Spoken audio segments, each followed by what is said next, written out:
Hi everyone, कशा मित्रांनो तुम्ही बघा आता Parulkar math and commerce coaching classes मध्ये आपल्या संपूर्ण विद्यार्थ्यांचं हार्दिक स्वागत आहे. तर बघा विद्यार्थी मित्रांनो, आपण बघत आहे BCom first sem BBA first semester second advance accountancy depreciation advance accountancy depreciation. तर एक्झाम्पल नंबर 17. एक्झाम्पल नंबर किती बेटा? 17. तर बघा आता विद्यार्थी मित्रांनो, आपल्याला या गणितामध्ये आहे ना की तुम्हाला न्यू पॉईंट आहे. कसा न्यू पॉईंट आहे? एकदम सोप्या आणि साध्या पद्धतीमध्ये आहे. त्यांनी दोन्ही सांगितले, एक डेप्रिशिएशन म्हणजे असेट अकाउंट पण मेन्शन करावं लागते आपल्याला.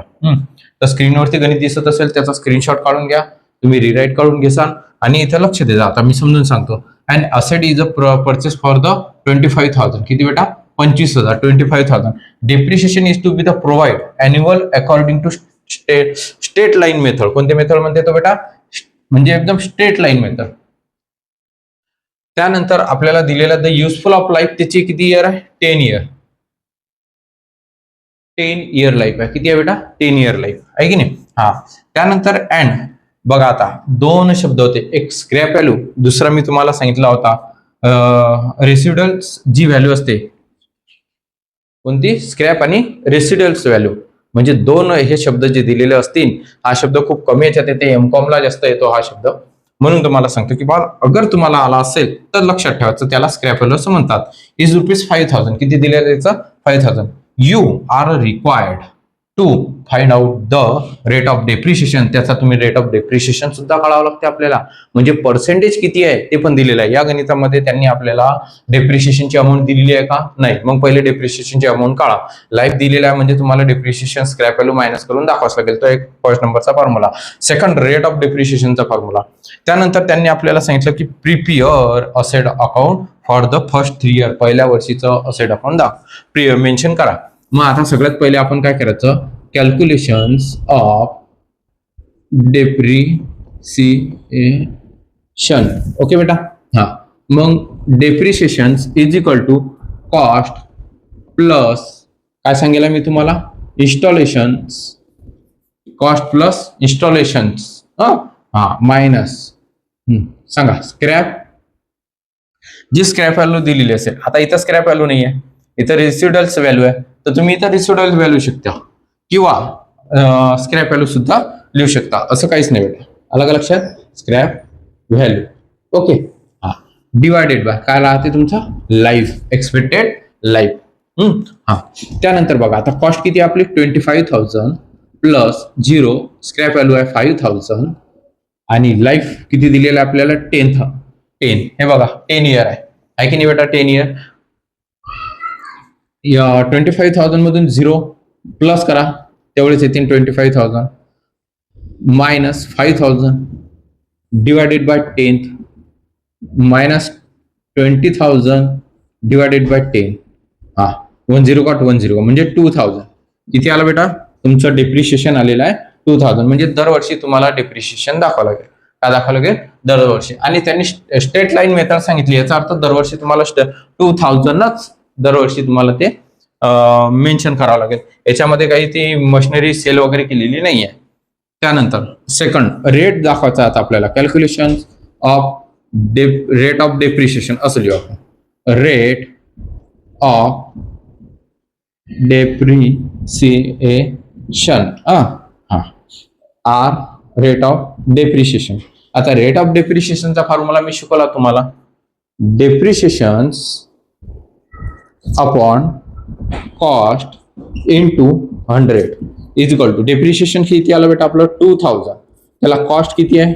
25,000 है ना? नाही, आता आपली मायनस केल्यानंतर नाही, मायनस झाली. हे 2,000 बरोबर आहे. 25,000 ओके इंटू 100. हा. वरच्या संख्येसोबत मल्टिप्लिकेशन करायचं. 20 इन्क्रीज करा. 30 कट, हे 30 कट. आता इथं जागा नाही त्याच्यामुळे मी या बाजूला लिहितो 200 डिवायडेड बाय 25. 200 डिवायडेड बाय 25 म्हणजे किती येणार आहे ते? 8%. किती येणार आहे बेटा?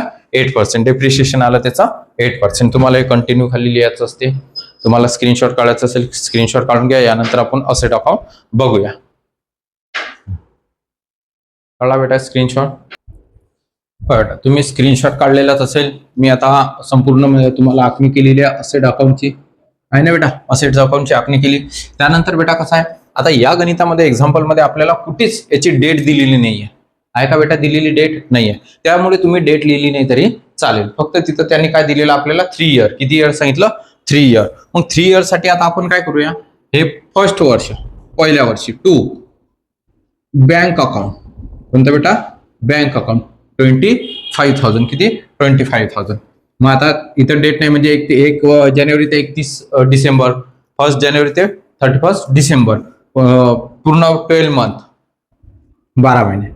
बघा, by depreciation account, by balance C आणि डी. किती आहे त्याचं डेप्रिशिएशन आलं, किती आलं होतं बेटा आपलं डेप्रिशिएशन 2000. किती आलं होतं बेटा 2000. मग 25,000 मधून 2000 काय करायचे मायनस करायचे, किती राहतात 23,000. किती राहणार आहे बेटा 23,000. नेक्स्ट सेकंड इयरला 2 बॅलेन्स काय लिहायचं बेटा इथं बॅलेन्स बी आणि डी 23,000 झालं. बाय डेप्रिशिएशन बेटा अकाउंट बाय बॅलेन्स सी आणि डी 2000 है ना बेटा 2000. इथं लिहायचं 25,000, सॉरी 23,000 लिहावं लागते 23,000. एखाद्या वेळेस कमी जास्त शब्द होतात, त्याच्यामुळे थोडंसं लक्ष द्यायचं. मी लिहिताना बरोबर लिहिलं असेल, परंतु म्हणताना काही चुकीचं लिहिलेलं बोललो असेल तर तुम्ही थोडंसं ऍडजस्ट करून घ्या. 23,000 मधून 2,000 मायनस करायचे 21,000. त्यानंतर नेक्स्ट थर्ड इयरला 2 बॅलेन्स बेटा बी आणि डी 21,000 बाय डेप्रिशिएशन्स अकाउंट 2,000 21,000 मायनस करा 19,000 आहे बरोबर. बाय बॅलेन्स सी आणि डी इथे लिहा 21,000. आणि आता हे काय करायचं क्लोज करायचं. एवढंच तुम्हाला पेपरमध्ये सुद्धा येऊ शकते. बघा एकदम सोप्या आणि साध्या पद्धतीमध्ये ते गणित आहेत, काहीच फरक टेन्शन नाही, सोप्यामध्ये आहे.